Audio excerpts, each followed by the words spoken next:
Hello everyone, my name is Yashwant. Today, let's look at a systematic approach on solving a system design interview. I know in an interview, it's very tricky to solve a system design interview question because you're in a situation where the other person, the interviewer, is looking at you to explain a system design. If you don't have a systematic approach, you can ponder in a very different direction, and at the end, you will not be able to make a good impact. I have read a lot of blogs and a lot of interviewing websites where they have followed the similar approach. Having a systematic approach and having the same approach as everyone is interviewing, it will be easy to communicate to a system to an interviewer. So let's dive in.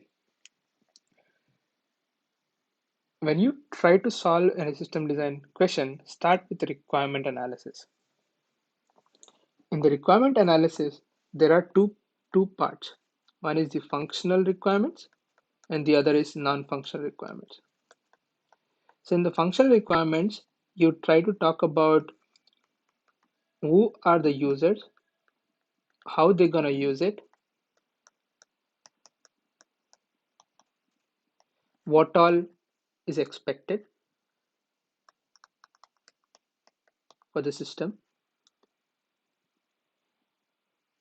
And then in non-functional requirement, you're gonna check like is the service scalable, availability, high availability, the CAP theorem, the consistency, availability, and then partition tolerance, or you're going to choose any two of the three as per the CAP theorem.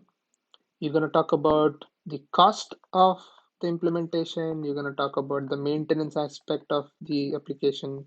Um, you're going to talk about the performance, how much performant your application, how much latency, how much throughput you're going to have. So those kind of stuff, right? So you kind of ask who are the users, what is the system supposed to do, the core algorithm of the system you're trying to design, so that you understand, right? So you list out all this information and put it on your top right corner of the board so that you have the requirements to look at and see how your system design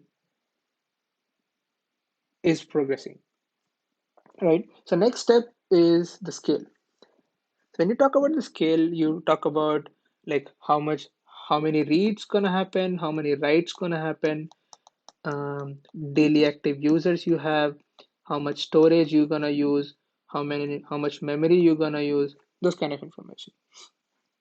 So how much data is queried, like for example, if you're designing a YouTube video view count, so you're gonna check like how many views you're trying to process. Are you trying to process the video count per second or per minute? If a traffic spike occurs, what is the peak you can have? So you're going to talk about the peak scale. So make sure that you put those numbers. As you take the number of reads and number of writes, so you understand your system is a read heavy or a write heavy. Understanding the system is a read heavy or a write heavy can drastically change your database choice, the way you try to use the cache, right? So understanding your system is a read heavy or write heavy is very important. And as I talked about the number of users, that is also very important because that gives you an impact on the choice of number of app servers you're gonna have. The database choice, when you take database choice, if you're gonna use SQL, then you're gonna talk about the scalability of the SQL because scalability of the SQL can be done in different ways.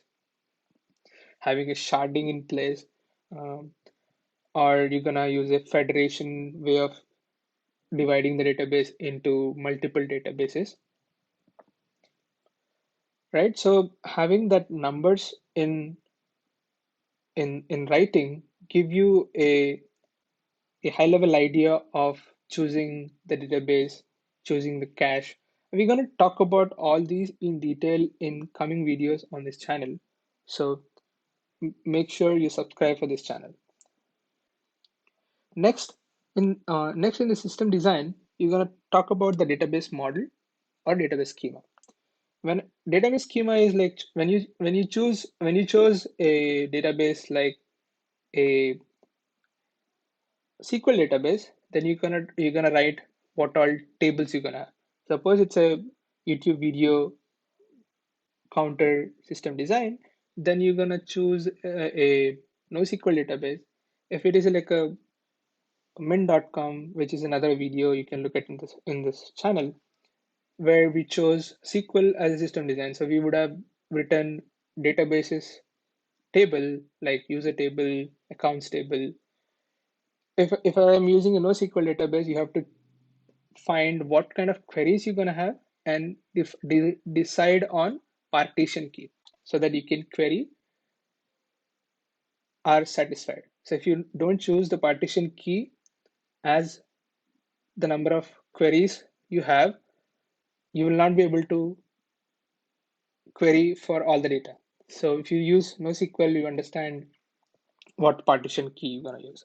If it's Cassandra, then what kind of different columns you're going to have, why Cassandra. So those kind of stuff, you're going to make sure that you kind of talk about that in database schema. For example, if it's a YouTube count video system design, you can talk about if I use like a hybrid approach, means you can count per minute using Cassandra database table where each column is a minute field, then you're gonna increment the minute field, right? If it is like a map reduce job, then you put into the HDFS. So talking about the database schema is very important. Once you have the database schema in place, while you have talked about the requirements, you make sure that you define the API for the requirements. For example, if it was a min.com, there was a account add account API. What is the REST? So you can define in REST, you can define in RPC, right? So you can say account, what kind of payload it's gonna take. It's a post request. You're gonna have a get request, get account. You can have like a get notification, right? So make sure that you talk about all the APIs you're gonna have and the methods for the API. You can then you can talk about the high level design. In high level design, you make sure that you only write the components, high level component. Don't dig deeper. So the thing is you talk about the high level components your system can have. Like for example, you have a, a DB, a write service, a read service, right? Just point out all the high level components your system gonna have. Don't talk about scalability aspect yet. Just talk about the high level design, what all main components you're gonna have, and then look at the interviewer and ask a question that what kind of components he's most interested in, and then go into that direction. If you don't get answer, then go line by line. Do write request first and then read request, and then uh, that's how you're gonna deal with the high level architecture. Okay, so as we have chosen like a write API or a read API, then we're gonna talk deeply about the algorithm for your system. You can check with the interviewer. Is he asking you to code the design? If yes, you can write some pseudocode or actual code, which give you like a good impression.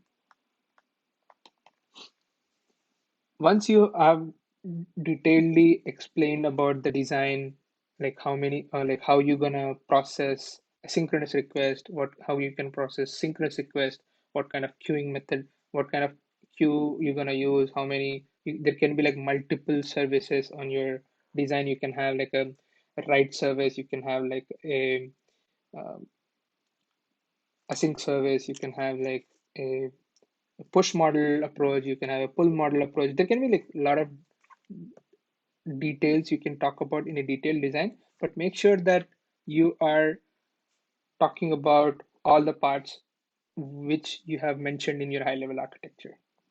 Once you have talked about the algorithm, details about the components you talked about in the high level design, now you're gonna say that how would you scale this design?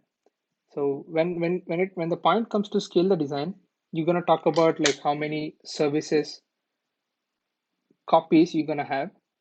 You're gonna have auto scaling. You're gonna have like load balancer, which can partition the load based on the user header. You're gonna have different load balancer types, L3, L4 load balancer. Um, you're gonna talk about the cache if you wanna improve the read performance. You're gonna have like master slave database. You're gonna have sharding, partitioning, those kind of stuff. You can talk about in the scaling the design.